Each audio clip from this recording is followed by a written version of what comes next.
नमस्कार। कार्यक्रम सीधा कुरा जनतासँग हेर्नको निमित्त न्यूज 24 टेलिभिजन हेरेर बसिरहनुभएका तमाम दर्शक महानुभावहरूलाई स्वागत छ। म वीरेन्द्र जैरो।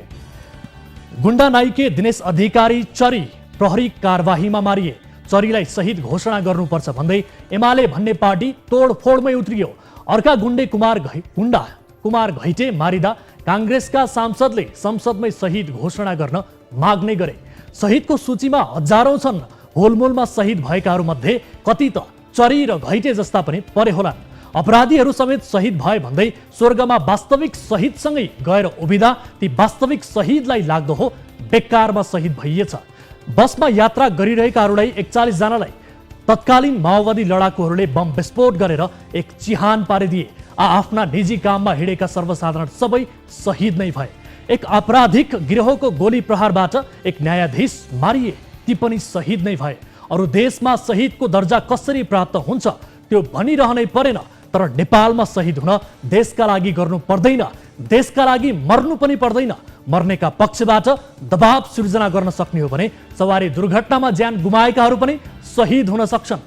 प्रधानमन्त्री भएका बेला पुष्पकमल दाहाल प्रचण्डले 8500 मृतकलाई होलसेलमा अथवा भनौँ थोकमै शहीद घोषणा गरिदिए। यसरी शहीद घोषणा भएकाहरू मध्ये कतिपय भिरबाट लडेर मर्ने परे, कतिपय बिरामी भएर मर्नेहरू पनि परे। कोही अपराध गरेर प्रहरीबाट भाग्दा भाग्दै मर्नेहरू पनि परे। देश र जनताका लागि सङ्घर्ष गर्दा गर्दै जसले वीरगति प्राप्त गर्छ असलमा ती हुन् शहीद। तर शहीद घोषणा पनि राजनैतिक स्वार्थ अनुसार हुन थाल्यो। जसले दबाब दिन सक्थ्यो त्यस्ताले भन्दा चोर डाका पनि शहीद भए। तर लखन थापालाई शहीद घोषणा गर्न 125 वर्ष लाग्यो। आफ्नो राजनैतिक फाइदाका लागि सोझा सिधा युवालाई मृत्युको मुखमा धकेल्ने काम आजका दिनसम्म पनि क्रान्ति नै हो। माओवादी जनयुद्धको बेला 15-16 वर्षका किशोरलाई मर्न कसरी उक्साइन्थ्यो तपाईलाई थाहा छ? छैन भने डाक्टर बाबुराम भट्टराईको भाषणको यो भिडियो हेर्नुहोस्। भर्खर घर छोडेर आउने मान्छे 15-16-17 वर्ष त के विज्ञान बुझ्छ भन्नु, के मार्क्सवाद प्रधानगत बुझ्छ? उसले नेतृत्व ठिक छ त्यसले भने मर्न होमिनुपर्छ भन्ने मात्र बुझ्छ त्यसले। तर त्यसलाई त्यो विचार र एउटा भावनामा बिगाएर लान सकिएन भने मर्न तयारै हुँदैन। डाक्टर भट्टराईको भनाइको सार हो 15-16 वर्षको युवाले मार्क्सवाद बुझ्दैनन्।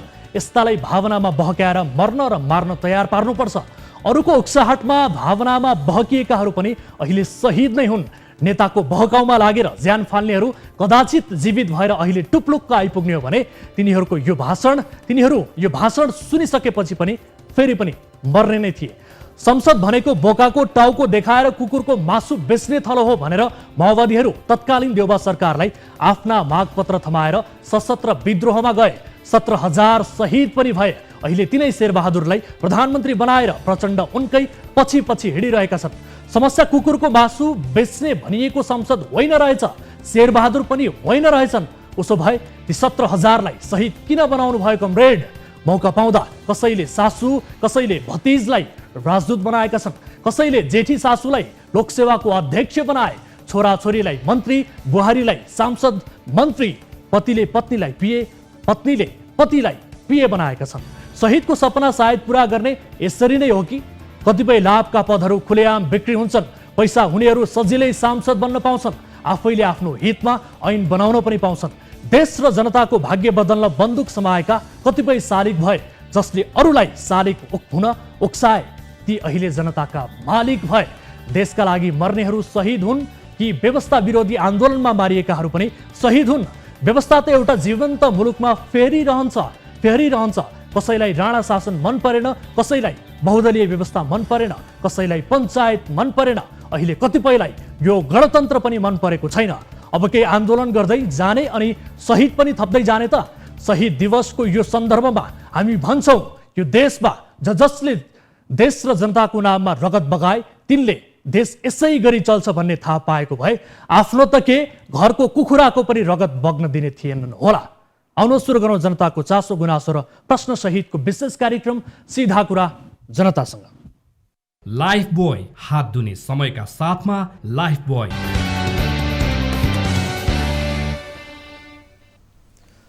ब्रेकपछि स्वागत छ दर्शक महानुभावहरू। कार्यक्रम सीधा कुरा जनतासँगको एउटा अर्को नयाँ श्रृङ्खलामा उपस्थित भइसकेका छौँ। आम नागरिकका दैनिकीसँग जोडिएका र आम नागरिकका समस्याहरू दुःख पीडासँग जोडिएका विषयहरू समावेश गर्दै र ती विषयहरूको समाधान खोज्दै अगाडि बढ्ने यस कार्यक्रमको जुन प्रारूप रहेको छ सोही अनुसार आज हामीले विविध विषयहरू कार्यक्रममा समावेश गरेका छौँ। र आजको कार्यक्रममा सर्लाहीका एक व्यापारीको ज्यान मार्न बनाइएको योजनाको पर्दाफास गर्दैछु।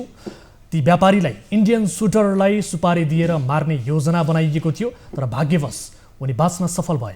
पीडितका अनुसार यो घटनाका मुख्य योजनाकार एक सरकारी कर्मचारी हुन्। उनी विरुद्ध पक्राउ पूर्जी समेत जारी भएको छ, तर प्रहरीले पक्राउ गर्न सकेको छैन।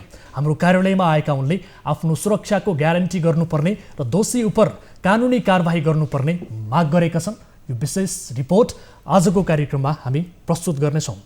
र त्यस्तै आजको कार्यक्रममा विशेष गरी राजस्व छलीको आरोपमा 11 महिना जेल जीवन बिताएका बारा परवानीपुरका उमाशङ्कर रायभर करिब 11 महिनापछि जेलबाट मुक्त भएका छन्।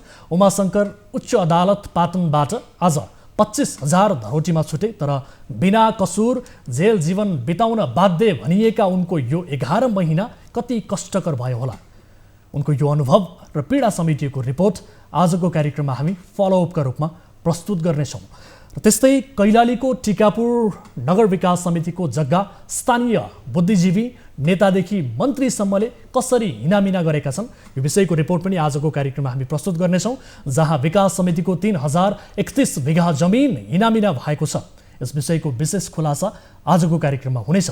र त्यस्तै डडेलधुरामा एक विद्यालय परिसरभित्र रहेका रुख अवैध रूपमा कटान गरिएको विषय पनि हामीसँग छ। डिभिजन वन कार्यालयको अनुमति बिना नै रुख काटिएपछि घटना ढाकछोप गर्न ती काठहरू मुढाहरू लुकाउने प्रयास समेत भएको छ। यस विषयको रिपोर्ट प्रस्तुत गरेसँगै सम्बन्धित निकायसँगको जवाबदेहिता खोज्ने प्रयास आजको कार्यक्रममा हुनेछ। यसबाहेक तपाईँ दर्शक महानुभावहरूसँगको प्रत्यक्ष कुराकानीमा हामी जोडिनेछौँ। तपाईँको सहभागिता पनि यस कार्यक्रमले खोजि नै रहेको छ, जसका लागि हाम्रो टोल फ्री नम्बर 1660112424, यसै गरी एनसेल नम्बर 9801572424 र एनटिसी अर्थात् भाइबर नम्बर 9884011037 तपाईँका लागि खुला गरिसकेका छौँ। र कार्यक्रममा प्रत्यक्ष रूपमा सहभागिता जनाउनुहोला। आफ्ना समस्याहरू, आफ्ना पीडाहरू र आफूले भोगेका अन्यायबारे पनि तपाईँले बताउन सक्नुहुनेछ।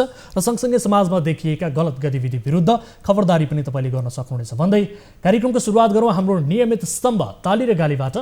यसअघि हामीले सोधेको प्रश्न थियो, प्र्याङ्कका नाममा सार्वजनिक स्थलहरूमा मानिसहरूलाई हैरान गर्ने भिडियो समेत तयार गरी अपलोड गर्ने प्रवृत्ति विरुद्ध सरकारले दिएको चेतावनी सही छ भन्नेले तालीमा र छैन भन्नेले गालीमा भोट गर्नुपर्ने थियो। जसअनुसार 81.2% अर्थात् 649 जनाले तालीमा र 18.98% अर्थात् 152 जनाले गालीमा मत जाहेर गर्नुभएको छ।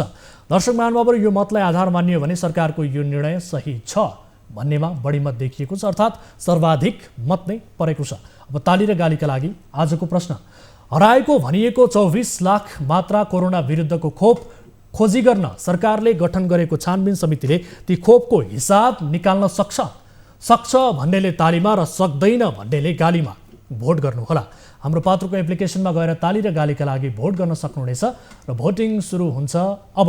आम सर्वसाधारणले सार्वजनिक चासोका विषयमा के मत राख्दछन् भन्ने विषयमा हाम्रो मत सर्वेक्षणले देखाउँदै आएको छ र तपाईँले पनि हाम्रो पात्रको एप्लिकेसनमा गएर ताली र गालीका लागि भोट गर्नुहोला भन्दै आजको पहिलो विषय यहाँहरू समक्ष प्रस्तुत गर्न चाहन्छु। सर्लाहीको बागमती नगरपालिकाका लेखापालले स्थानीय एक व्यापारीको हत्या गर्न 25 लाख रुपैयाँ सुपारी दिएको विषय खुलासा भएको छ। हत्या योजना बनाएको भनेर ती लेखापाल सहित 2 जना विरुद्ध अदालतले पक्राउ पूर्जी जारी गरेको छ, तर ती दुवै पक्राउ परेका छैनन्। ज्यानमाथि नै खतरा उत्पन्न भएपछि व्यापारीले जिल्ला नै छोडेका छन्। उनको सुरक्षाका लागि सरकारले अङ्गरक्षक प्रदान गरेको छ। फिल्मी शैलीको लाग्ने यो घटनाका पीडित न्युज 24 को सम्पर्कमा समेत आइपुगेका छन्। यो विशेष रिपोर्ट हेर्नुहोस्। सर्लाहीमा 100 जनालाई प्रत्यक्ष र 500 जनालाई अप्रत्यक्ष रोजगारी दिएका व्यवसायी अर्जुन रायमाझी 17 दिन यता काठमाडौँमै छन्। जिल्लामा रायमाझीलाई गोली हान्न पेशेवर भारतीय सुटरहरूलाई सुपारी दिएको खुलासा भएपछि रायमाझीले जिल्ला छाडेका छन्।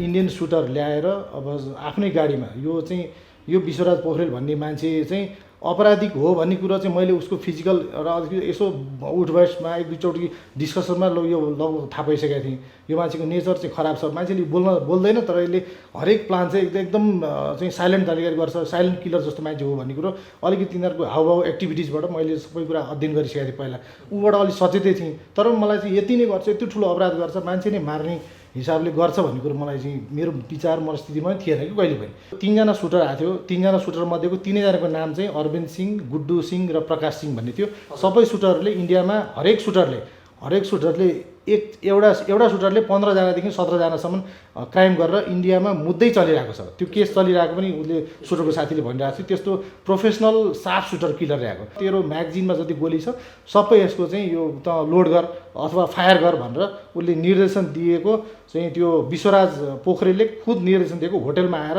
सुटरलाई निर्देशन दिएको त्यसको साथीले भन्छ। सुन्दा फिल्मी घटना जस्तो लाग्ने यो षड्यन्त्रमा बागमती नगरपालिकामा कार्यरत लेखापाल 50 वर्षीय विश्वराज पोखरेल समेत संलग्न भएको भन्दै रायमाझीले प्रहरीमा उजुरी दिएका छन्। अहिले लेखापाल पोखरेल विरुद्ध अदालतले पक्राउ पर्ची जारी गरिसकेको छ। म जस्तो व्यापारीलाई अरू धेरै अब मभन्दा धेरै ठुला उद्योगपतिहरू छन्, यो कसरी सुरक्षित हुने भन्ने कुरा पनि एउटा प्रश्न चिन्ह छ। अब चाहिँ अपराधीहरूलाई चाहिँ हामीले बोलाउने ज्वाइँ चेला जस्तो घरमा के अरे पुलिस कार्यालयमा, जिल्ला प्रहरी कार्यालय अथवा कुनै पनि प्रहरी कार्यालयमा बोलाउने र सोध्ने, तैँले यो गरेछस् यो गरेको छैनस् भनेर सोध्ने, अनि गरेको छ भने पनि बल्ल मुद्दा दर्ता गर्ने जुन प्रक्रिया, जुन प्लानिङ छ, जुन यो सोच छ यो नेपाल प्रहरीमा अथवा कोही पनि हाम्रो एसएसएफको, यो चाहिँ चेन्ज हुनुपर्छ भन्ने मेरो धारणा हो। सर्लाहीको हरिवन नगरपालिका 11 का व्यवसायी रायमाझीलाई कटरिया चोकमा गोली हान्ने प्रयास भएको थियो। गोली प्रहार गर्न आएका भारतीय ती सुटरहरूले कटरिया चोकमा प्रयास पनि गरे। टार्गेट मिस हुँदा गोली प्रहार भने हुन सकेन। 3 भारतीय सुटरहरूसँगै आएका नेपाली नागरिक अरविन्द कुमार सिंहले यस्तो योजनाको सूचना दिएपछि आफूले थाहा पाएको रायमाझीले जानकारी दिए। सुटरहरू आएर गाडीबाट फलो गरेको कुराहरू, यो सबै कुराहरू चाहिँ हामीले सिसी क्यामेरामा पनि देखिन्छ, हाम्रो सिसी क्यामेरामा देखिन्छ र इन्डियाबाट जुन उनीहरू अपराधीसँग आयो, एकजना सहयोगी भनेर आयो, त्यो सहयोगी भन्ने अरविन्द कुमार सिंहले पनि आएर सबै हिस्ट्री उसले बताएको छ। तपाईँ मलाई बताएको छ। मलाई चाहिँ तपाईँ यदि एक्लै र 2 जना मात्रै भए भए उनीहरूलाई 2 जनाको पनि हत्या हुन सक्थ्यो। तपाईँ एकदम तपाईँको संजोग अब धेरै चाहिँ ग्रह दशा तपाईँको राम्रो छ, लकले तपाईँलाई फेभर गरिरहेको छ, तपाईँ त्यही भएर बाँच्नु भन्ने कुरा। गोली प्रहार गर्ने योजनाबारे जानकारी दिने अरविन्द सिंह र सुटर मगाउने शिक्षक सुरेन्द्र सिंहबीच भएको कुराकानी रायमाझीले रेकर्ड गरेका छन्। अरविन्द र सुरेन्द्र बीचको यो संवाद सुन्नुहोस्। हाकिम साहब भेंट न करत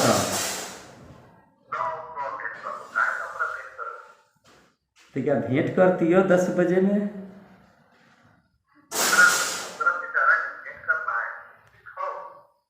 तो क्या हमारा से भेंट करती हो तो कौन दिक्कत होती है?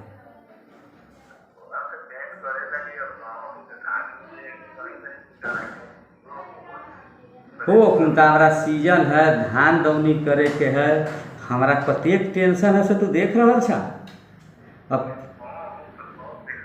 हमारा गाड़ी घोड़ा बैठ जाते, हमारा उहे रोजी रोटी है, अगर हम उसे मर जाए तो हमारा भेंट तक क्या करती, बात खत्म हो, दूसर कथी करती आते तो क्या तू भेंट करना कही रहो।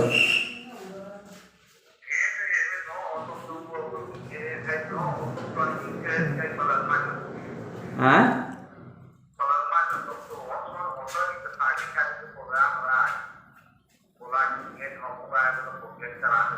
ठीक है ला। रायमाझीका अनुसार 78 असोज 24 मा प्रकाश सिंह, बिटू सिंह र अरुण कुमार सिंह हरिवन 11 स्थित हरिबहादुर बस्नेतको होटलमा बसेका थिए। उनीहरूले 24 असोजको बिहान 5 देखि 7 बजे भित्रमा गोली प्रहार गर्ने प्रयास गरेका थिए। त्यो समयमा रायमाझी सुटरहरूको टार्गेट भित्र परेनन्। रायमाझीको यो भनाइ पुष्टि गर्ने सीसीटीभी फुटेज हेर्नुहोस्। ती सुटरहरूले प्रयोग गरेको स्कर्पियो जीप पनि यही हो।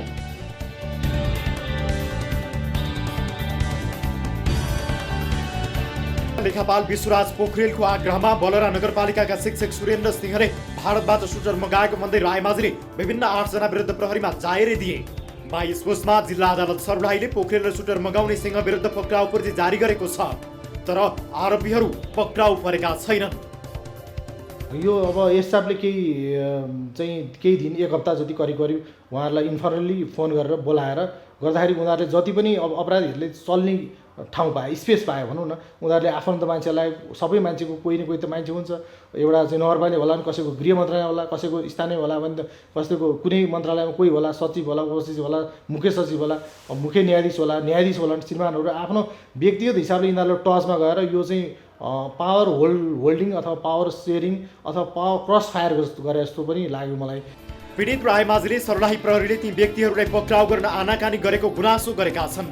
रायमाझीमाथि गोली प्रहार गर्न विश्वराज पोखरेलले 25 लाख सुपारी छुट्याएको र त्यसमध्ये 15 लाख नेपाली रुपैयाँ र 2वटा पल्सर मोटरसाइकल अग्रिम दिएको सुटरहरूसँगै आएको एक युवाले भिडियो बयानमा जानकारी दिएका थिए।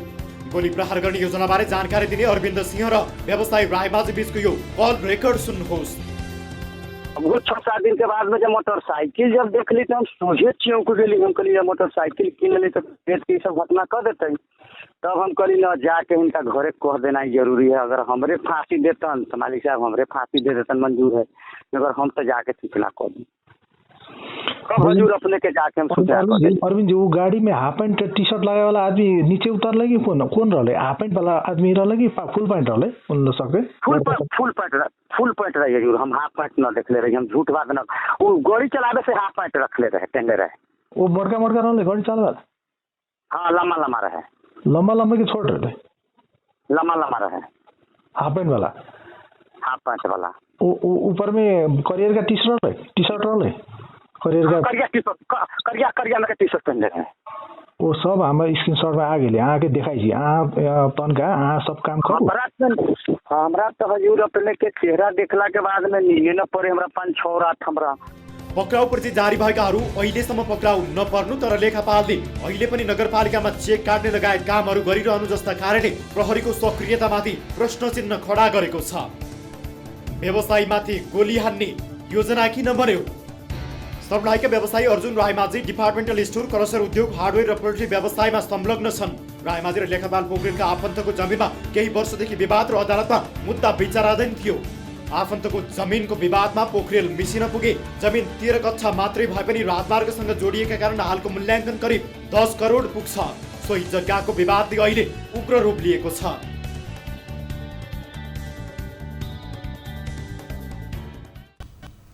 दर्शकहरू, व्यवसायी अर्जुन रायमाझीमाथि गोली प्रहार गर्ने योजनामा शङ्कास्पद मानिएकाहरूलाई पक्राउ गर्ने प्रयास भइरहेको सर्लाही प्रहरीले जानकारी दिएको छ। सर्लाही स्थित हाम्रा टिभी जर्नलिस्ट अनवर अहमदसँगको कुराकानीका क्रममा प्रहरी प्रवक्ता डिएसपी माधव प्रसाद बुढाथोकीले शङ्कास्पद जो व्यक्तिहरू छन् उनीहरूलाई खोजी कार्य जारी रहेको बताएका छन्। डिएसपी बुढाथोकीको भनाइ हेर्नुहोस्।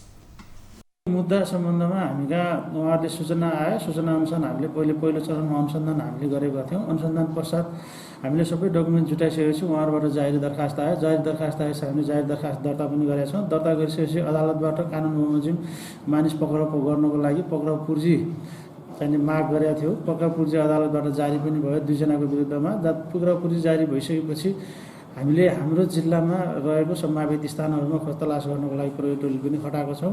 र साथसाथै हाम्रो जिल्ला बाहेक अन्यत्र उनीहरू बस्न सक्ने स्थानहरू काठमाडौँ बेस छ भन्ने हामीलाई सूचना थियो। त्यसको आधारमा काठमाडौँ, ललितपुर, भक्तपुर तीनवटै जिल्लालाई हामीले यो पक्राउको लागि पक्राउ पूर्जीसहित चिठी पत्र लेखिसकेका छौँ। हालसम्म फेला नपरेको कारणले पक्राउ नपरेको। दर्शकहरू, प्रहरी भन्छ खोजी गरिरहेका छौँ, प्रयास गरिरहेका छौँ, तर व्यापारी अर्जुन रायमाझी भनिरहेका छन् शङ्कास्पदहरूको खोजी कार्य प्रभावकारी भएन। अझ लेखापाल विश्वराज पोखरेल त कार्यालयमै पुगिरहेका छन्, चेक काट्ने लगायतका केही काम पनि गरिरहेका छन् भन्ने किसिमको जानकारी प्राप्त भएको छ। र प्रहरीको भूमिकामाथि केही प्रश्न उठेपछि हामीले सर्लाहीका प्रहरी प्रमुख एसपी कृष्ण प्रसाईसँग कुराकानी गर्ने प्रयास गऱ्यौँ दिनभर, तर एसपी प्रसाईले सोझै भने म कुरा गर्दिनँ, मसँग बोल्ने चाहिँ फुर्सद छैन भनेर उहाँले जवाफ दिनुभएको छ। तर जुन जिल्लाका प्रहरी प्रमुखलाई बोल्ने फुर्सदसम्म हुँदैन, त्यो जिल्लाका नागरिक कति सुरक्षित होला नि त? जिल्ला छोडेर अर्जुन रायमाझी यति बेला काठमाडौँ आएका छन्, ज्यानको सुरक्षा गर्न अङ्गरक्षक लिएर हिँडेका छन्। नागरिकको हालत यस्तो छ। नागरिकको सुरक्षाको जिम्मा लिएका एसपी प्रसाई भन्छन् मसँग बोल्ने फुर्सद छैन। यस किसिमको प्रतिक्रिया हामीले पाएका छौँ। तर उहाँसँग हाम्रा केही महत्त्वपूर्ण प्रश्नहरू छन्। एक पक्राउ पूर्जी जारी भएपछि पनि आरोपितहरूमध्ये विश्वराज पोखरेल फरार रहेको र खोजी भइरहेको भनिए पनि सुरेन्द्र सिंह किन पक्राउ परेका छन्, जो निर्धक्कले घुमिरहेको भन्ने किसिमको जानकारी प्राप्त भएको छ र पीडितको दाबी पनि यही छ। र यो सँगै अर्को प्रश्न, यस घटनासँग जोडिएका पीडितले जाहेरीमा उल्लेख गरेका युवराज पोखरेल, चेतन पोखरेल र ड्राइभर दिपेन्द्र चौलागाई लगायतलाई अनुसन्धानका लागि नियन्त्रणमा लिएर किन प्रभावकारी रूपमा नियन्त्रणमा लिइएन र अनुसन्धान गरिएन, यो प्रश्न पनि पीडितका तर्फबाट प्रहरी समक्ष रहेको छ। खैर, यस विषयलाई अहिले यही थाती राखौँ, यस विषयलाई हामी पक्कै पनि फलोअप गर्नेछौँ भन्दै यति बेला कोही दर्शक हामीसँग जोडिनु भएको छ आफ्नो समस्यासहित भाइबर मार्फत। उहाँसँग कुराकानी गरौँ। नमस्कार, को बोल्दै हुनुहुन्छ, कहाँबाट? हजुर सर नमस्ते। हजुर, कहाँबाट को बोल्दै हुनुहुन्छ? हजुर, म मलेसियाबाट रामशरण बरुवाल बोल्दैछु सर। मलेसियाको कुन ठाउँबाट कल गर्नुभयो यहाँले? मलेसिया अहिले म यो कोलालम्पुरबाटै हो, राजधानीबाटै हो। ए हजुर, तपाईँ के समस्या पर्नुभयो, के का लागि जोडिनु भयो? हजुर, म 6 वर्ष काम गरेँ यो स्पेसलिस्ट फर सिक्युरिटी सर्भिसमा 6 वर्ष काम गरेर अनि यो जनवरी 1 तारिकबाट चाहिँ घर जानको लागि भनेर ड्युटी स्टप गरेर बसेको। अनि आज अब अहिलेसम्म खै घरै पठाएको छैन, 1 महिना भइसक्यो। मेरो जनवरी 8बाट मेरो भिसा पनि एक्सपायर भयो। हजुर, अहिले भिसा डेट पनि सकिसक्यो। अनि मैले चाहिँ ड्युटी छोड्नुभन्दा 3 महिना अगाडि रिजाइन लेटर लेखेर कम्पनीलाई दिएर सबै स्टाफहरूलाई इन्फर्म गराएर अनि मेरो रिप्लेसमा मान्छे पठाएर अनि त्यसको सल्लाहमै छोडेको। अहिलेसम्म केही भएको छैन सर, घरै पठाएन। म त खै तनावमा छु, म फेरि बिरामी पनि छु, यो प्रेसरको दबाई खाइरहनु पर्छ। अनि यो तनावले गर्दाखेरि मलाई 7-8 दिन भइसक्यो, न राति निद्रा लाग्छ न दिनमा निद्रा लाग्छ। डिप्रेसन होला जस्तो भइसक्यो, न डिप्रेसन भयो के भएको। अनि कम्पनीमा सोध्यो, हुँदैछ मात्रै भन्छ, तर कहिले पठाउने केही थाहै छैन। अब 1 महिना भनेपछि अब तपाईँको कन्ट्र्याक्ट सकिएको 1 महिना भइसक्यो, तर पनि तपाईँ आउन पाउनु भएको छैन। कम्पनीका मालिकले चाहिँ के भन्नुहुन्छ यस विषयमा?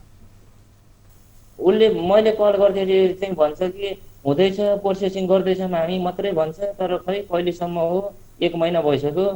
अब अहिले त मेरो भिसा डेट पनि सक्यो, जनवरी 8बाट भिसा डेट पनि सक्यो। ए ओके। अनि तपाईँ अब त्यहाँ काम गर्ने दौरानमा तपाईँलाई केही त्यस्तो किसिमको गाह्रो अप्ठ्यारो भएर तपाईँ आउन चाहनु भएको हो कि अथवा भिजा सकियो अब म काम गर्दिनँ भन्ने हो, के हो खासमा?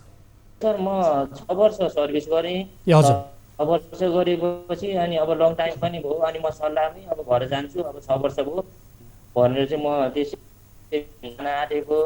अनि हुन्छ भनेर कम्पनीबाट नै राम्रै तरिकाले रिजाइन लेटर दिएर 3 महिना अगाडि हजुर यो ड्युटी छोड्नुभन्दा 3 महिना अगाडि चाहिँ मैले रिजाइन लेटर लेखेर नै दिएर छोडेको। अनि हुन्छ भनेको अब अहिलेसम्म 1 महिना भइसक्यो, पठाउने कुरै गर्दैन। हुन्छ प्रोसेस गर्दैछ मात्रै भन्छ। अनि तपाईँ नियमित रूपमा काम गरिरहनु भएको छ अहिले? अहिले त छैन, म 1 तारिक जनवरी 1 तारिकबाट म छुट्टीमा छु। ए ओके। अनि त्यस पछाडि तपाईँलाई पठाउने त्यहाँ मेन पावर कम्पनीसँग सम्पर्क भएको छ?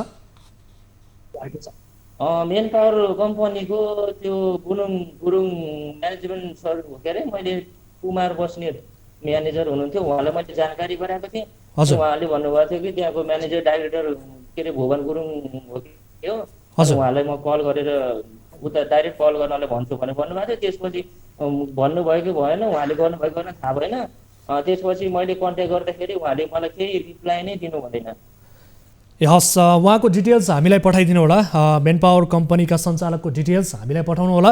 त्यस पछाडि के भएको रहेछ, के हो समस्या भनेर बुझ्ने कोसिस गर्नेछौँ। तपाईँलाई मद्दत गर्ने कोसिस, सहयोग गर्ने कोसिस हाम्रो तर्फबाट रहनेछ। अहिलेको लागि म तपाईँसँग छुट्टिन्छु। दर्शक महानुभावहरू, कुनै पनि समस्या पर्नु भएको छ भने तपाईँ हामीसँग जोडिन सक्नुहुनेछ।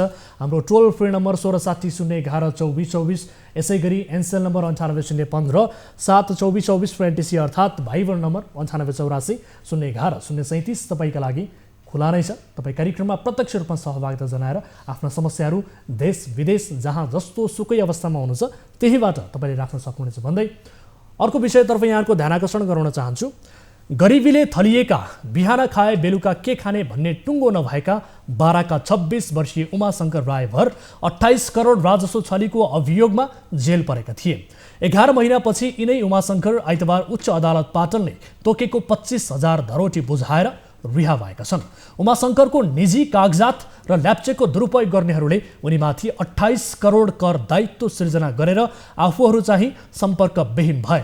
राष्ट्रिय चासोको विषय बनेको त्यो कर छली काण्ड र यसमा पीडित भएका उमाशंकर आइतबार अदालतबाट निस्किँदै गर्दा जे देखियो त्यो देखाउँदैछौँ अबको यो रिपोर्टमा।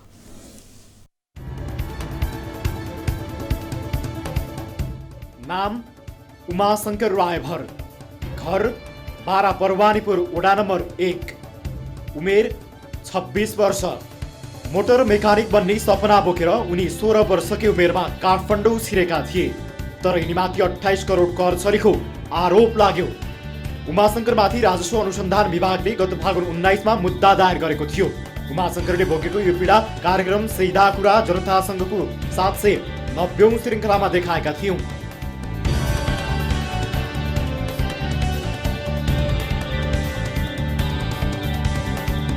उनलाई उच्च अदालत पाटनले 75 लाख रुपियाँ धरौटी माग गरेको थियो।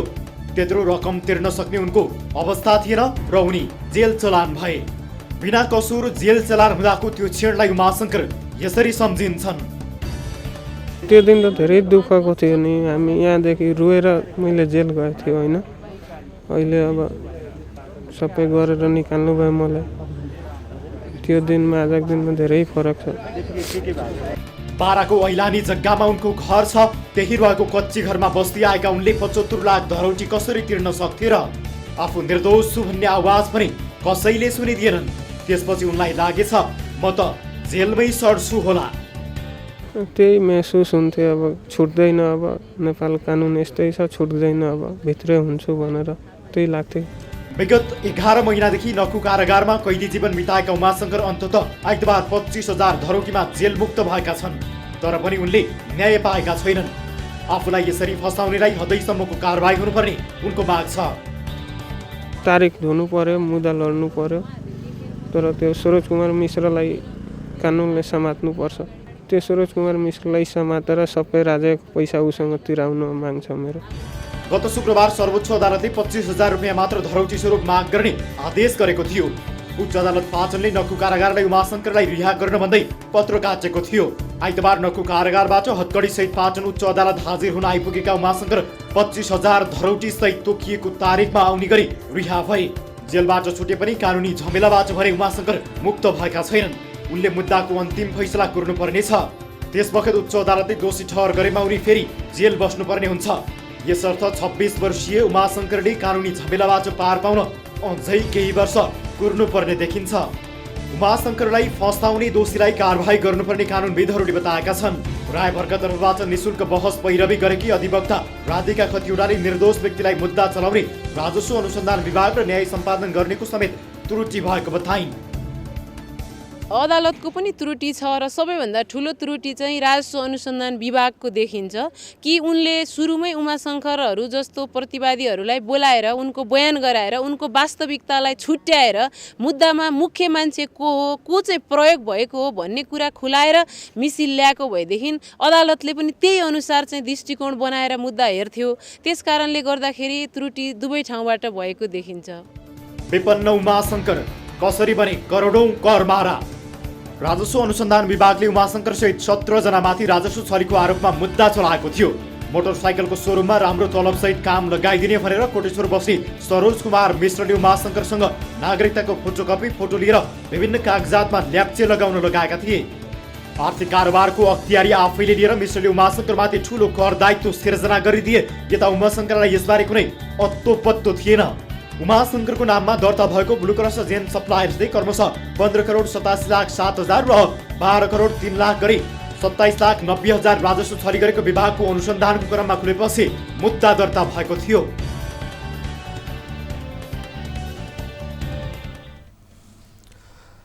दर्शकहरू, यसअघि हामी उमाशंकरको घरमै पुगेर रिपोर्टिङ गरेका थियौँ र कार्यक्रम सीधा कुरा जनतासँगको 790औं श्रृङ्खलामा हामीले उमाशंकरको घरको वास्तविकता समेत देखाएका थियौँ। उनी जेल जीवन बिताइरहँदा उनको परिवार कस्तो पीडामा थियो यो हामीले देखाएका थियौँ। यद्यपि यसबीचमा उनको परिवारमा के बित्यो होला त्यो भने हामी कल्पना समेत गर्न सक्दैनौँ। तर यो 11 महिना उमाशङ्करका लागि पनि निकै कष्टकर रह्यो। उमाशङ्करमा घटेको यो घटनाले कानुन कतिसम्म अन्धो हुँदो रहेछ भन्ने घटना यसबाट प्रष्ट भएको छ। न्यायमूर्तिहरूले कागजका पानामा मात्रै होइन, कहिलेकाहीँ विवेकको पनि प्रयोग गरिदिने हो भने धेरै निर्दोष भनिएका उमाशङ्करहरूले यसरी अरूको दोषको सजाय भोग्नुपर्ने थिएन। यद्यपि यससँग जोडिएका जसले उमाशङ्करलाई यो सजाय भोग्न बाध्य बनाए ती व्यक्तिहरूलाई कानुनी दायरामा ल्याउन अझै पनि बाँकी छ। ती व्यक्तिहरूलाई कानुनी दायरामा ल्याउनका लागि प्रहरी प्रशासन र देशको न्यायले काम गर्नेछ भन्ने किसिमको अपेक्षा हामीले गर्दछौँ। अहिलेका लागि यो विषय यही थाती राख्दै कार्यक्रम सीधा कुरा जनतासँगमा पालो भएको छ। छोटो ब्रेक पछाडि अन्य विविध विषयसहित कार्यक्रममा उपस्थित हुनेछौँ। यहाँहरू हेरिरहनु भएको छ कार्यक्रम सीधा कुरा जनतासँग मात्र न्युज 24 टेलिभिजनमा। लाइफ बोय, हात धुने समयका साथमा लाइफ बोय।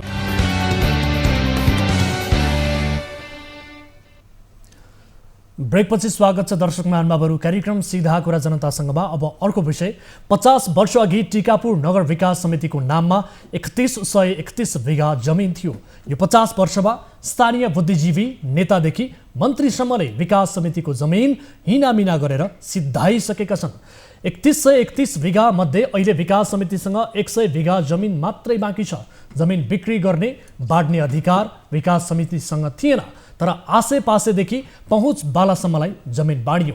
अख्तियारसम्मले चासो र निर्देशन दिँदा पनि टिकापुर विकास समितिको जमिनका सम्बन्धमा अहिलेसम्म ठोस अनुसन्धान हुन सकेको छैन। टिभी जर्नलिस्ट पुष्कल शाहको सहयोगमा कैलालीबाट सुशील ढुङ्गानाले पठाएको यो रिपोर्ट हेर्नुहोस्। टिकापुर नगर विकास समितिको 3031 बिघा जमिन समितिको उद्देश्य विपरीत व्यक्तिको नाममा दर्ता गरेको पाइएको छ। 28 सालमा समिति गठन हुँदा 1000 बिघा जङ्गलका लागि, 1000 बिघा यान्त्रिक खेतीका लागि, 800 बिघा सुकुम्बासी व्यवस्थापन र 331 बिघा जमिन व्यवस्थित सहर बसाउन प्रयोग गरिने भनिएको थियो। अहिले न त कतै जङ्गल छ, न कुनै यान्त्रिक खेती। सुकुम्बासी र व्यवस्थित सहरका लागि भनिएको जमिनमा पनि व्यक्तिकै रजगत छ। टिकापुर विकास समितिमा जो अध्यक्ष वा सदस्य भएर आए ती सबैले आफ्नै आसेपासेलाई जमिन बाँडिदिए। विधान र उद्देश्य अनुसार समितिलाई जमिन बेच्ने वा अरूकै नाममा नामसारी गरिदिने अधिकार हुँदैन थियो। अधिकार क्षेत्रभन्दा बाहिर गएर विभिन्न समयका पदाधिकारीहरूले अनियमित तवरबाट जमिन बाँडेको यी तथ्यबाट पनि पुष्टि हुन्छ। सिडिओ मेयरदेखि पत्रकारसम्मले जमिन हात पारे। 28 सालदेखि 65 सालसम्म टिकापुर नगर विकास समितिमा धेरै पदाधिकारी नियुक्त भए। त्यही बेला नगर विकास समितिको जमिनमा स्थानीय राजनैतिक दलका नेता कार्यकर्ता, सामाजिक सङ्घ संस्थाका पदाधिकारीहरू, समितिकै कर्मचारीहरूले जमिन हात पारे। बेला बेलाका मेयर, प्रमुख जिल्ला अधिकारीहरू, शहरी विकासका हाकिमदेखि प्रभावशाली पत्रकारहरूले समेत जमिन हात पारे। यस्तो दाबी यो प्रमाणले पुष्टि गर्छ।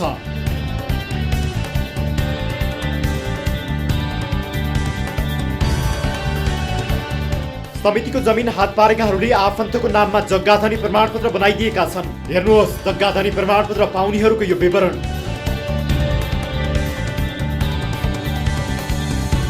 स्थानीय जानकारहरूका अनुसार समितिलाई जमिन बिक्री गर्ने अधिकार नै थिएन, तर पनि जग्गा बिक्री भयो। कतिपय बिक्री हचुवाको भरमा भएको थियो, जसका कारण जमिन खरिद गरेका केहीसँग अहिले हातमा लाल पूर्जा छ, तर भोग चलन गर्न पाएका छैनन्। यो जग्गा फर्स्ट टाइम मलाई थाहा थिएन, विनिता नेउपाने भन्ने रहेछ। अनि नेउपाने भन्ने आइमाईकै नाममा, त्यसपछि अर्कोले लग्यो, अर्कोबाट यो खत्रीबाट मैले लगेको हो। 4वटा भयो। अनि अहिले 68 सालबाट अहिले 78 पुगिसक्यो, 10 वर्ष भइसक्यो। पछि बैङ्कमा एकपल्ट काम केही गर्नु पर्यो भनेर मैले केही लोन लिन जाँदाखेरि त्यतिखेर रक्का देखिएको जग्गा त्यो टिकापुर 9 पहिलाको ब्लक नम्बर 9 टिकापुर 1 हो। एउटै जमिनको दुईवटा पूर्जा बनेका कारण विष्णुप्रसाद भट्टराई यति बेला पीडित बनेका छन्। आफूसँग भएको जमिन बन्दकी राखेर बैंकबाट ऋण नराख्दा उनले त्यो जमिन त स्थानीय राजनैतिक दलका नेता पदमराज न्युपानेको पत्नीको नाममा दर्ता भएको थाहा पाए। दोष यो कसलाई भन्ने त अब किन्दाखेरि जसले बेचेको मान्छेले अब दोष खासै लागेन, आफ्नो पनि दोष छैन। किन्ने विचार थियो, किनियो। अब यस्तो छ भन्ने थाहा थिएन।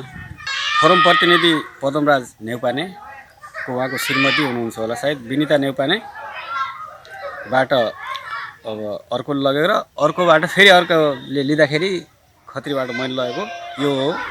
एक व्यक्तिको जमिन अर्कैका नाममा दर्ता गरिदिने काम पनि समितिबाटै भएको देखिन्छ। समितिले बिक्री गरेको जमिनबारे अहिले छानबिन पनि भइरहेको छ, तर छानबिन भइरहेको जमिन अहिले पनि खरिद बिक्री भइरहेको छ।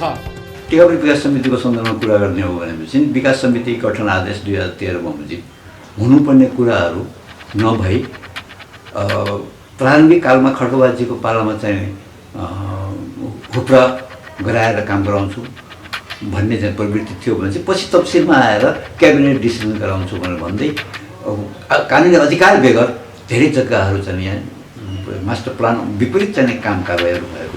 समितिको नाममा 3131 बिघा आएपछि विद्यालय, अस्पताल, औद्योगिक क्षेत्र आदि सहितको गुरु योजना तयार भएको थियो। गुरु योजनाका लागि छुट्याइएको जमिन समेत बिक्री गरियो। गुरु योजनाको अहिले नामो निशान बाँकी छैन। टिकापुर नगर विकास समितिको जमिन अनाधिकृत रूपमा खरिद बिक्री भएको सम्बन्धमा 63 सालमा शहरी विकास मन्त्रालय अख्तियार दुरुपयोग अनुसन्धान आयोग लगायतमा उजुरी परेको थियो। दुवै निकायले खरिद बिक्रीमा संलग्न कर्मचारीहरूलाई कारबाही र जग्गा फिर्ता गराउन निर्देशन दिएको थियो। 73 सालमा तत्कालीन शहरी विकास मन्त्रालयले समितिको जमिन सम्बन्धी जाँचबुझ समितिको प्रतिवेदन कार्यान्वयन गर्न निर्देशन दिएको थियो, तर अहिलेसम्म कुनै पनि निर्देशन कार्यान्वयनमा आएको छैन। दर्शकहरू, यस विषयमा पनि ठ्याक्कै बोल्नुपर्ने मान्छेले जवाब दिन चाहिरहेका छैनन्, तर हामीले सम्पर्कमा ल्याएका छौँ टिकापुर विकास समितिका पूर्व अध्यक्ष रामचन्द्र शर्मालाई। रामचन्द्रजी, यहाँलाई स्वागत छ कार्यक्रम सीधा कुरा जनतासँगमा। हजुर, धन्यवाद। हजुर, अब यो टिकापुर नगर विकास समितिको जमिन चाहिँ अनियमितताका हिसाबले चाहिँ बिक्री वितरण गरियो भन्ने कुरा छ। तपाईँ टिकापुर विकास समितिको अध्यक्ष भएर पनि काम गरिसक्नु भएको मान्छे हो, अनुभव छ। यो जमिनमा अनियमितता भएकै हो त? अनियमितता भएकै हुनाले त अब छानबिन, उच्च स्तरीय छानबिन जाने टोली आएर छानबिन गरेर अख्तियारसम्ममा पनि त्यो चाहिँ मुद्दा गएको हो। अब अनियमित त भएकै थियो। हजुर, अब स्थानीय नेता, प्रशासक, विभिन्न कार्यालयका हाकिमहरूले समेत आफ्ना मान्छेको नाममा चाहिँ जमिन खरिद गरेको, बेच्नेले पनि हचुवाका भरमा बेचेको भन्ने कुरा छ। तथ्य चाहिँ के हो त? त्यो यथार्थ हो। त्यो सही हो। के हो त? अलिकति विस्तृतमा बताउनुहोस् त, के भएको? अब टिकापुर विकास समिति थियो पहिले। हजुर। टिकापुर विकास समिति डिजल्भ भएर नगर विकास समितिमा परिणत भइसकेपछि अब त्यहाँ विभिन्न अब राजनीतिक दलका चाहिँ अब जो सत्तामा गए उनका मान्छेहरू आए। उनीहरू आइसकेपछि अब आफ्नो आफ्नो किसिमले हजुर चाहिँ निर्णय गरे। त्यसरी निर्णय गर्नु मिल्दैन थियो। मन्त्रालयको स्वीकृति लिएर कुन परियोजनाको लागि जग्गा बेच्नुपर्ने हो त्यो अनुसार चाहिँ जग्गा बेच्नुपर्ने हुन्थ्यो। तर त्यो नगरेर उहाँहरूले अब विभिन्न चरणका चाहिँ अध्यक्षज्यूहरूले आफ्नो आफ्नो अब किसिमले चाहिँ पहिलेको विकास समितिले चाहिँ जसरी बेच्थ्यो त्यो हिसाबले चाहिँ उहाँहरूले गरेको अब चाहिँ त्यहाँ देखियो। हजुर, देखियो। अब त्यो देखेपछि नि अब विभिन्न किसिमको चाहिँ अब उजुर पाजुर भए। अब यो सत्य तथ्य के हो यसलाई चाहिँ छानबिन गरी मन्त्रालयले दोषीलाई कारबाही गरिदिनु पर्यो भनेर मैले पनि चाहिँ मन्त्रालयमा निवेदन समेत दिएको थिएँ। हजुर, तपाईँले निवेदन दिनुभएको थियो, ठिक छ। तर नगर विकास समिति र विकास समितिलाई कसैलाई पनि चाहिँ यो जग्गा बेच्ने अधिकार थिएन भनेर भनिएको छ। अधिकार नै नभएको जग्गा चाहिँ कसरी बेचियो त?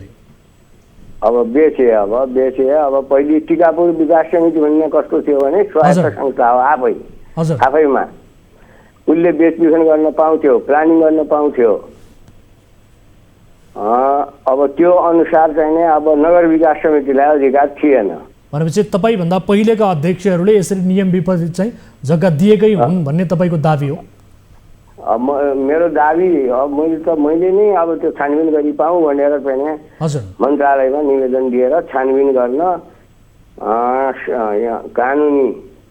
कानुनी चाहिँ उपसचिवको संयोजकत्वमा अब चाहिँ पूर्व रिटायर्ड सहसचिवहरूको 3 दलीय चाहिँ छानबिन समिति आएर छानबिन गरेको हो। हजुर, अब हामीले पनि दिनभर ठिक छ। अब मन्त्रालयमा पेश गर्यो। मन्त्रालयले यो सत्य तथ्य के हो भनेर अख्तियारमा पठायो। अख्तियारले अब त्यहाँ अल्झाइराखेको थियो। फेरि म अब अख्तियारसम्म पनि पुगेँ। यो के हो त? दोषीलाई कारबाही गर्नु पर्यो। अनि त्यहाँ यहाँ जग्गा पनि रोकिएको थियो हजुर। जग्गा समेत अब पहिले चाहिँ लिएका जग्गाहरू पनि रोक्कामा राखिदियो। अब पैसा हालेर लिएका नियम सङ्गत लिएका जग्गाहरू पनि रोकिदिएको हुनाले ती रोकिएका जग्गा फुकुवा पाऊँ र सम्बन्धित मान्छेलाई चाहिँ राजपूजा दिन चाहिने आदेश दियोस् मन्त्रालयले। बाँकी चाहिँ दोषीहरूलाई कारबाही होस् भनेर मैले चाहिँ जसले अनियमित गरेर चाहिँ अब प्लटहरू बेचेका छन् नियम कानुनलाई मिचेर ती दोषीहरूमाथि कारबाही होस् भनेर मैले चाहिँ छानबिनै गराएको। अब छानबिन टोली आएर अब चाहिँ काम पनि गरेको हो। खै अहिलेसम्म केही भएको छैन। त्यसको म पटक त्यहाँका कर्मचारीहरूलाई सोध्ने गरेको छु मैले गरेको काम कहाँसम्म पुग्यो के भयो अहिले हालसम्म त्यसको परिणाम के आयो भनेर म सोध्दैछु। केही पनि भएको छैन रे। अब नगर विकास समितिको अध्यक्ष अहिले चाहिँ नगर प्रमुख नै हुनुहुन्छ। उहाँले त्यसतिर चाहिँ ध्यान नै दिनुभएको रहेछ, कामै गर्नुभएको रहेछ। अब उहाँहरू पनि यस विषयमा बोल्न नचाहनु, हामीले पनि दिनभर प्रयास गऱ्यौँ। जसले यसको जवाब ठ्याक्कै दिनुपर्ने हो त्यो मान्छे हाम्रो सम्पर्कमा आएर पनि बोल्न चाहनु भएन होइन सार्वजनिक रूपमा।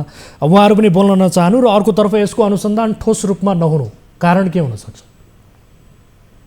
खै अब कारण त अब के हो अब उहाँहरूले जान्ने कुरा हो है हजुर। मैले त यथार्थ के हो सत्य तथ्य तपाईँहरू चाहिँ बाहिर ल्याइदिनुहोस् मैले चाहिँ पटक भनेको हो। मैले मन्त्रालयलाई पनि निवेदन गरेकै हो हजुर। मन्त्रालयले पनि खै किन हो अब ढिलासुस्ती गरेको अब के छ त्यो भित्र अब त्यो पनि मलाई थाहा छैन के। हस् ठिक छ, यसको वास्तविकता पक्कै पनि बाहिर आउने नै छ। हामी यस विषयलाई फलो पक्कै पनि गर्नेछौँ। अब भित्री अब उहाँहरूले त्यत्रो चाहिँ छानबिन हुँदा मैले अब दोषीमाथि कारबाही हुनुपर्छ भनी माग गर्दा अहिलेसम्म त्यो चाहिँ केही नहुनु का पछाडि के छ त्यो वास्तविकता मलाई पनि थाहा भएन। हस् यसको उत्खनन गर्ने कोसिस हाम्रो तर्फबाट पनि रहनेछ। समय दिनुभयो धेरै धेरै धन्यवाद। दर्शक पनि यस विषयमा हामीले ठ्याक्कै जसले जवाब दिनुपर्ने हो ती व्यक्तिसँग जवाबको अपेक्षा हामीले गरेका थियौँ। दिनभर हामीले प्रयास पनि गऱ्यौँ तर उहाँहरू हाम्रो सम्पर्कमा आउनु भएन। आउनुभएका व्यक्तिहरू पनि यस विषयमा बोल्न चाहनु भएन। खैर सम्बन्धित निकायको ध्यानाकर्षण होस् र अख्तियारसम्म पुगिसकेको यो विषय रहेको छ र अख्तियारले पनि यस विषयमा सही तरिकाले छानबिन गरोस्, ठोस यसको अनुसन्धान गरोस् भन्ने हामी चाहन्छौँ र छिटोभन्दा छिटो गरोस्। किनभने अख्तियारमा पनि यो विषय अल्झिरहेको छ भन्ने किसिमको जानकारी स्वयं पूर्व अध्यक्षले दिनुभएको छ र उहाँभन्दा पहिलेका अध्यक्षहरूले यसरी अनियमित ढङ्गले त्यहाँ जग्गाहरू बेच्ने काम गरेको, दुरुपयोग गरेको, हिनामिना गरेको भन्ने किसिमको जानकारी प्राप्त भएको छ। यस विषयको अनुसन्धान प्रभावकारी ढङ्गले होस्, छिटोभन्दा छिटो होस् र दोषी उपर कारबाही होस्। हामी यही चाहन्छौँ र कुनै पनि निकायमा देखिएका भ्रष्टाचार अनियमितता विरुद्ध पनि जानकारी पाउनु भएको छ भने तपाईँले जानकारी गराउन सक्नुहुनेछ। त्यस उप हाम्रो खबरदारी रहनेछ, तपाईँको साथमा साथ दिने कोसिस हाम्रो रहनेछ र त्यस्ता विषयहरूलाई उत्खनन गर्ने र ती विषयहरूको समाजबाट निरुत्साहित गर्नका लागि एक सञ्चार माध्यमले निभाउनु पर्ने भूमिकाका लागि हामी तत्पर छौँ। हाम्रो कार्यक्रम तत्पर रहेको छ। दर्शक महानुभावहरू तपाईँ हामीसँग विभिन्न माध्यमबाट जोडिन सक्नुहुनेछ। विभिन्न विषयहरूको रिपोर्ट प्रस्तुत गर्दा गर्दै ती विषयहरूसँग सम्बन्धित रहेका व्यक्तिहरूसँग जवाबदेहिता खोज्ने यस कार्यक्रमको प्रारूप रहेको छ र विशेष गरी ती विषयको समाधान होस् भन्ने उद्देश्यले, कुनै पनि विषयको समाधान होस् भन्ने उद्देश्य हाम्रो रहन्छ। ती विषयहरू कार्यक्रममा उठिसकेपछि जबसम्म ती विषयको समाधान निस्कदैन तबसम्म हामी नियमित रूपमा ती विषयहरूलाई कार्यक्रम मार्फत फलोअप गर्दै आएका छौँ। र यति बेला कोही दर्शक जोडिनु भएको छ, रिपोर्ट प्रस्तुत गर्नु अघि उहाँसँग कुराकानी गरिहालौँ। नमस्कार, को बोल्दै हुनुहुन्छ, कहाँबाट? म यहाँ ललितपुरबाट हो, नकुबाट हो। यहाँको शुभ नाम? मेरो नरबहादुर सुनवार हो। नरबहादुरजी, यहाँको समस्या के थियो राख्न सक्नुहुनेछ? मेरो समस्या भन्दा पनि एकजना त्यो सरोज थियो त चापा गाउँको होइन हजुर। उहाँसँग म पहिला गोडामा जग्गा लिने कुराकानी गर्दा गर्दा गर्दा उहाँले अब मलाई पहिला दिन्छु भन्यो। अनि अब अर्कैको नाममा पास गरेको कारणले गर्दाखेरि अब मैले उहाँलाई पैसा 1 लाख रुपियाँ पैसा दिइसकेको। हजुर, के लागि भन्नुभयो? के लागि भन्नुभयो? मैले उहाँसँग जग्गा लिने कुराकानी थियो होइन। ए हजुर। 1 लाख महिना गरेको थियो। त्यहाँबाट मलाई उसले जग्गा पनि दिएन, केही पनि गरेन। त्यहाँबाट उसले पैसा दिने कुरा गरेको थियो। त्यहाँबाट पैसा अब यो महिनामा दिन्छु भन्छ, अर्को महिनामा दिन्छु भन्छ, 15 दिनमा आउँछु भन्छ। जग्गा पनि दिनु भएन, पैसा पनि दिनु भएन। हजुर दिनुभएको छैन कि। हजुर अनि सँग ब्याज गरेर दिन्छु भनेको मान्छे मैले भने सँग ब्याज पनि मलाई चाहिएन, मलाई ब्याजको ब्याज देऊ न त, यसो दुःख गरेर खाने मान्छे होइन, मलाई अब चाहियो भनेको। ढाँटे गर्ने। अनि थुप्रोजनाको त्यस्तो गरिरहेछ। अनि तल एकजना त्यो दिदी हुनुहुन्छ हजुर नकुमा, उहाँ दिदीले भन्नुभयो यसरी सामाजिक हस्पिटलमा हामीले के गरिदिउँ, अनि अब हामीले नसकेको उहाँहरूले गरिदिनुहुन्छ भनेर भन्नुभयो। अनि उहाँ अघि हामीले श्रीमती तल गएको थियो एउटा दिदीकोमा, अनि उहाँले नै यताउता गरेर तपाईँहरूसँग यसरी कन्ट्याक्ट गराइदिनु भयो होला, मेसेज पठाइदिन्छु भन्नुभएको थियो अरे। अनि त्यस्तै गरिदियो होला। अनि तपाईँहरूले बिचरा अहिले दुःख गरेर अनि तपाईँले कहीँ कतै यसको कानुनी उपचार खोज्नु भयो त? प्रहरी कहाँ जानुभयो, उजुरी गर्नुभयो? त्यसमा त गएको छैन। त्यसो भए हाम्रो सल्लाह रहन्छ एकपटक तपाईँ जानुहोला र उहाँको थप डिटेल्स नम्बरहरू पनि हामीलाई पठाइदिनु होला। हामी पनि उहाँलाई सम्पर्क गर्ने कोसिस गर्छौँ, हाम्रो टिमले के भएको हो, किन यसो गर्नुभएको रहेछ भनेर हामी उहाँलाई प्रश्न गर्ने कोसिस गर्नेछौँ। र तपाईँ एकपटक कानुनी उपचार अवलम्बन गर्नुहोला, विशेष गरी प्रहरी कहाँ गएर उजुरी गर्नुहोला, त्यहाँबाट पनि तपाईँलाई मद्दत हुनसक्छ। अहिलेका लागि म तपाईँसँग छुट्टिन्छु। दर्शक महानुभावहरू, उहाँसँगको कुराकानी यही टुङ्ग्याउँदै अब अर्को विषयतर्फ यहाँको ध्यानाकर्षण गराउन चाहन्छु। डडेलधुराको परशुराम नगरपालिका वडा नम्बर 5 मा रहेको भुवनेश्वरी नमुना माविको परिसरमा रहेका रुख बिना अनुमति काटिए। विद्यालयका प्रधानाध्यापकले यसरी रुख काटेको विषय बाहिर आएपछि घटना लुकाउन काटिएका मुढाहरू लुकाइयो। स्थानीयले शङ्का गर्दै भनेका छन् रुख काट्ने लुकाउने काममा वन कार्यालयका केही अधिकारीहरूको पनि मिलोमतो छ। जो माथि रुख कटानमा शङ्का गरिएको छ, वन कार्यालयले तिनै अधिकृतलाई अनुसन्धानको जिम्मेवारी सुम्पिएको छ। डडेलधुराबाट टिभी जर्नलिस्ट उत्तर विष्टले पठाएको यो रिपोर्ट हेर्नुहोस्। डडेलधुराको परशुराम नगरपालिका 5 परिगाउँमा रहेको भुवनेश्वर नमुना मावि परिसरमा रहेको रुख अवैध कटान गरिएको छ। डिभिजन वन कार्यालयले डडेलधुराको अनुमति बिना नै रुख काटिएपछि घटना ढाकछोप गर्न मुढाहरू लुकाउने प्रयास समेत भएको छ। विद्यालय परिसरमा अहिले रुख कटान गरेका ठुटा मात्रै छन्। काठ पनि तस्करीमा संलग्नहरूले अन्तै लुकाएका छन्। स्थानीयका अनुसार विद्यालय व्यवस्थापन समितिमा समेत कुनै निर्णय नै नगरी रुख कटान गरी विभिन्न स्थानमा लुकाइएको छ। हालको रुख लगभग 100-150 रुपियाँ बोटाहरू थियो, 100-150 बोटहरू थियो। त्यो अहिले एक देख्नु भएको छ, यहाँ छैन। नमुनाको लागि एउटा रुख छ, त्यो सालको रुख, त्यो बोटा त्यस्तै ब्याजका त्यो एउटै दिन भएका यस्ता भाडी एकदम एउटा फुल थियो यसमा। त्यो कहाँ गए? यस साइडमा उसका खैरका रुखहरू थिए, ती कहाँ गए? यसमा हल्दुका रुखहरू थिए, ती कहाँ गए? सिसो त दुनियाँले देखेको छ, सिसो भन्ने ती पनि केलाहरू कता गए? त्यसको पनि खोजी हुनु पऱ्यो। राति जेसिबी किन चलाइयो? 12-1 बजे 2 बजीसम्म जेसिबी चलाएर त्यो जेसिबीवाला कुन हो, कसले चलाएको, त्यो पनि हुनु पऱ्यो। अवैध रुख कटान गरी बिक्री समेत गरिएको स्थानीयको भनाइ छ। यो घटनामा परशुराम सब डिभिजन कार्यालयका प्रमुख सन्तोष भट्ट समेत संलग्न भएको शङ्का स्थानीयले गरेका छन्। तर यस विषयको अनुसन्धान गर्ने जिम्मेवारी भट्ट स्वयंले पाएका छन्। प्रारम्भिक अनुसन्धानमा 8वटा सिसम र 2वटा हल्दुका रुख कटान गरिएको उल्लेख छ। कटान गरिएको काठको परिणाम सिसम 45 क्युफिट र बाँकी हल्दु गरी 188.80 क्युफिट रहेको भट्टले बताएका थिए। अहिले विद्यालय हाताभित्र बरामद गरिएको भनिएको काठ पनि छैन। विषय बाहिरिएपछि रातारात कटान गरिएका रुखका मुढाहरू लुकाइएको स्थानीयको आरोप छ। सिसमा रुखको बुटा रुपियाँ थियो। अब कसले के गर्थ्यो त्यहाँ सम्झिँदै छैन हामी, तर अहिले हेर्दाखेरि छैन। मूलमा हाम्रो भन्नुपर्दाखेरि अहिले हामी त्यो लगाएको जो छ यो छैन, यति हो हाम्रो भन्नुपर्ने कुराहरू। कसले काट्यो कसले कटायो हामीलाई थाहा छैन, तर थिए मौजु त्यहाँ कटाएको छ भने कसले कटाएको थियो यसको त जानकारी त यहाँ दिनु पर्यो जनताले। यस्तो उच्च मावि छ, सबैले हामीले पनि जान्ने अधिकार हो त्यसमा, हामीले बोल्न पाउनुपर्छ, भन्न पाउनुपर्छ। अब यहाँ मतलब यहाँ सालकारी थियो, मतलब सानो सालका रुखहरू यहाँनिर थियो, सबै यहाँ यतापट्टि खैरहरू सालहरू यहाँ थियो पक्कै हो। त्यहाँ तिनी रुखहरू जो त्यहाँ वृक्षारोपण गरेका रुखहरू हुन्थिन् र अब अहिले छैन, 1-2 रुख मात्र छन् त्यहाँनिर। विद्यालय हाताभित्रका साल र खैरका रुख कटान गरिएको अनुसन्धानको रिपोर्टमै छैन। सयौं सालका रुख र खैरका रुख काटिएका ठुला विद्यालय परिसरमा देखिन्छन्। वडा अध्यक्ष मिनबहादुर चन्दको अध्यक्षतामा बैठक बसी रुख कटान गर्ने र कटान गरेको रुख व्यवस्थापन गर्ने जिम्मा पनि उनैलाई दिएको विद्यालयले जनाएको छ। डडेलधुरामा सिसम कटानको आदेश अहिलेसम्म छैन। बिना कुनै निर्णय छैन, केही छैन, जनतालाई सोध्ने छैन, पुछ्ने छैन। दादागिरी यो दादागिरी काङ्ग्रेसको पालामा दादागिरी भयो।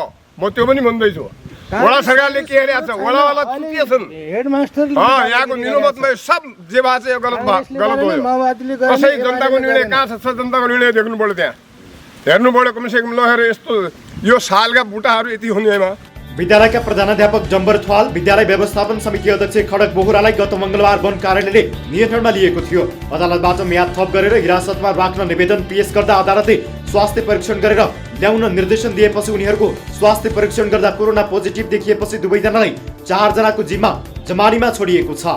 समस्या भनेको दरबन्दीको हो, दरबन्दी कम छ, काम नहुने होइन हुन्छ। तपाईँले जुन भन्नुभयो रातारात काठ पास गर्यो, काठ अब त्यहाँ देखिया छैन अहिलेको अवस्थामा है। प्रष्ट कुरो गर्ने भने कसैको घरमा लुकाएको छ भन्ने कुरो आछ, त्यो खानतलास गरिन्छ, फेला पऱ्यो भने त्यो अनुसार मुद्दा चल्छ। अनि अर्को के छ भने काठ चाहिँ फेला नपरेर भोलि मुद्दा लाग्दैन भन्ने छैन। विद्यालय हाताभित्र यसअघि पनि खैयरका रुख कटान गरी बिक्री गरिएको थियो। डिभिजन वन कार्यालयसँग साँठगाँठ गरी प्रधानाध्यापक थवालले ती रुखहरू एकलौटी रूपमा बिक्री गरेको स्थानीयको आरोप छ। स्थानीयहरूको प्रतिनिधित्व गर्दै यस विषयमा छोटो कुराकानी गर्नका लागि हामीसँग टेलिफोन सम्पर्कमा जोडिनु भएको छ। स्थानीय नागरिकको प्रश्नको प्रतिनिधित्व गर्छौँ। विशेष गरी डिभिजन वन कार्यालय डडेलधुराका प्रमुख राम विचारी ठाकुर हाम्रो सम्पर्कमा हुनुहुन्छ। ठाकुर सर, यहाँलाई स्वागत छ कार्यक्रम सीधा कुरा जनतासँगमा। धन्यवाद। हजुर, अब भुवनेश्वरी नमुना माध्यमिक परिसरमा रुख काटिए, तर ती रुखहरू काट्नु अघि डिभिजन वन कार्यालयको पूर्व स्वीकृति लिएको थिएन भन्ने कुरा छ। यो विषय के हो सर? विशेष गरी लाल पूर्जा भएको निजी जमिनमा वा भनौँ न यो लाल पूर्जा भएको वा निजी जमिनमा आफू खुसी चाहिँ रुख काट्न पाइने हो, नियमले चाहिँ के भन्छ सर? सरकारी रुखहरू हटाउने सम्बन्धी मापदण्ड 2071 बमोजिम विद्यालयले सम्बन्धित आफ्नो विभागबाट स्वीकृति लिएर त्यो मापदण्ड 2071 बमोजिम जिल्ला वन अधिकृत अर्थात् डिभिजन वन अधिकृतको संयोजकत्वमा 7 सदस्यीय टोली गठन हुन्छन्।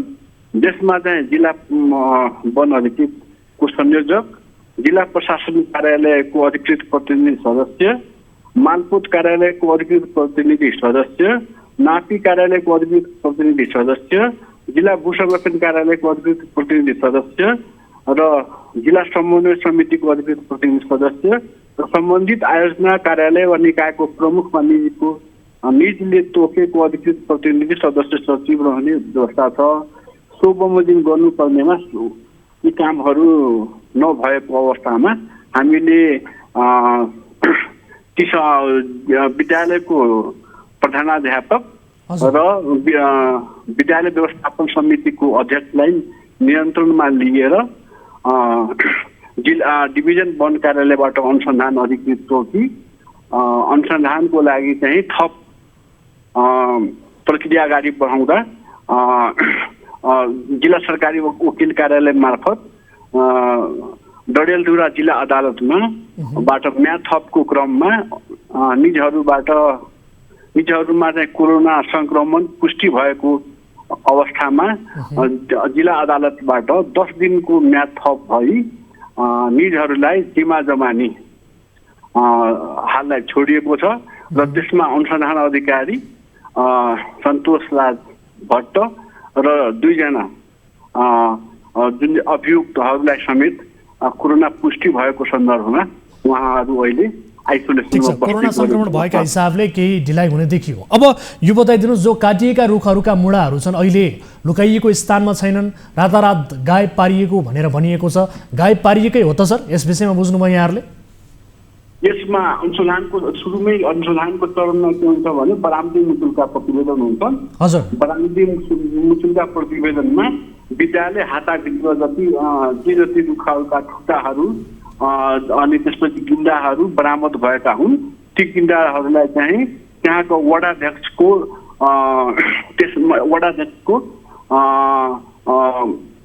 भरपाईमा उहाँलाई ती काठहरू चाहिँ जिम्मा जमानी दिएको छ। त्यो कुनै काठहरू विद्यालय हाताभित्रको काठको कुनै पनि अहिले यथावत स्थितिमा छ।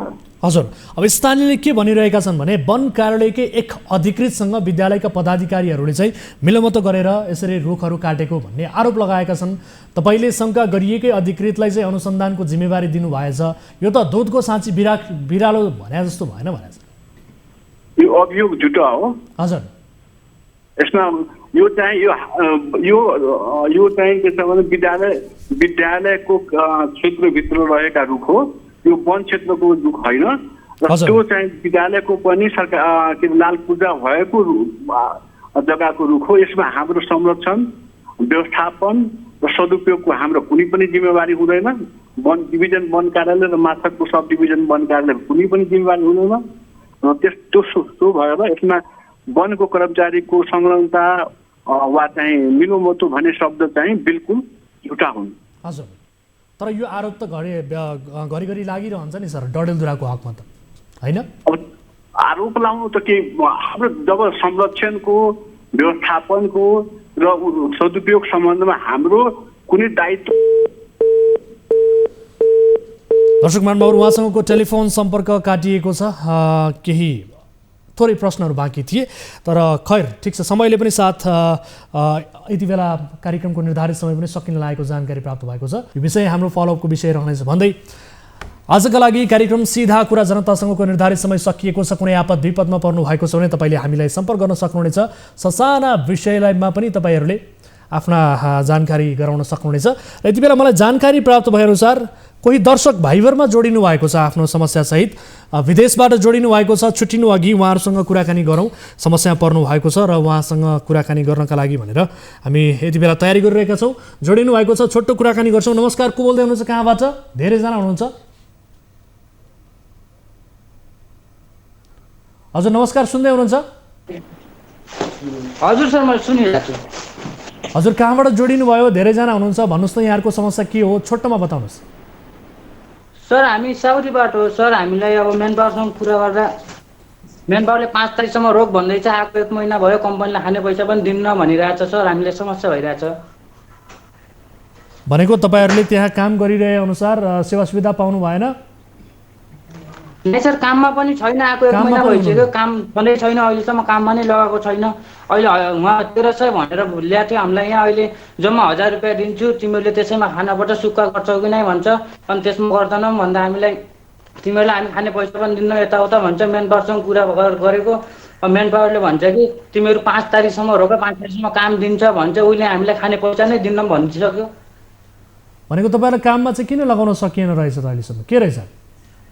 खै सर, हामीलाई अब उतिखेर भनेर पठाएको सप्लाई कम्पनी रहेछ। सप्लाई कम्पनी अब यहाँ काम खोजेर लगाउने रहेछ। हामीलाई उतिखेर आउँदा भनेन र अहिले हामीलाई अब यहाँ यस्तो अप्ठ्यारो भइरहेछ सर। खाने पैसा नि दिन्न भन्छ। हामीलाई केही पनि छैन सर, गाह्रो भइरहेछ। मेन पावरले नि कुरा सुनिदिन्न। तपाईँहरू भिजिट भिजामा जानुभएको हो त्यहाँ?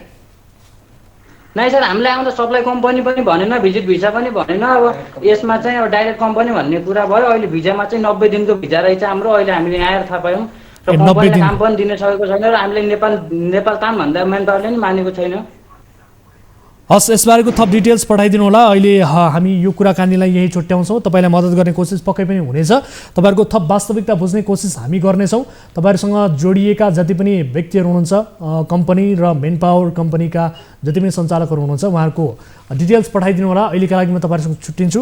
दर्शक महानुभावहरू, कार्यक्रमको अन्त्यमा उहाँहरू हामीसँग जोडिनु भएको थियो। उहाँहरूको छोटो कुराकानी गुनासो हामीले सुनिसकेका छौँ। उहाँहरूलाई मद्दत गर्ने कोसिस हाम्रो तर्फबाट रहनेछ। के रहेछ वास्तविकता बुझ्ने कोसिस हाम्रो तर्फबाट रहनेछ। यद्यपि कार्यक्रममा नियमित रूपमा आउने गुनासोहरू मध्येको एउटा गुनासो यो थियो।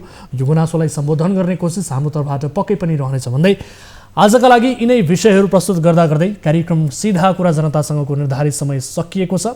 थप न्युजका लागि हाम्रो वेबसाइट www.news24nepal.com हेर्नुहोला र साथै कुनै समस्या पर्नु भएको छ भने हाम्रो टोल फ्री नम्बर नोट डाउन गर्नुहोला 1660 011 2424। यसै गरी एनसेल नम्बर 98 015 72424 NTC अर्थात् भाइबर नम्बर 9884 011 037। तपाईँका लागि 24 घण्टा खुला रहनेछ हाम्रो 24 हेल्प डेस्क तपाईँको मद्दतका लागि भन्दै आजका लागि कार्यक्रम सिधा कुरा जनतासँगबाट म वीरेन्द्र जैरू बिदा हुन्छु।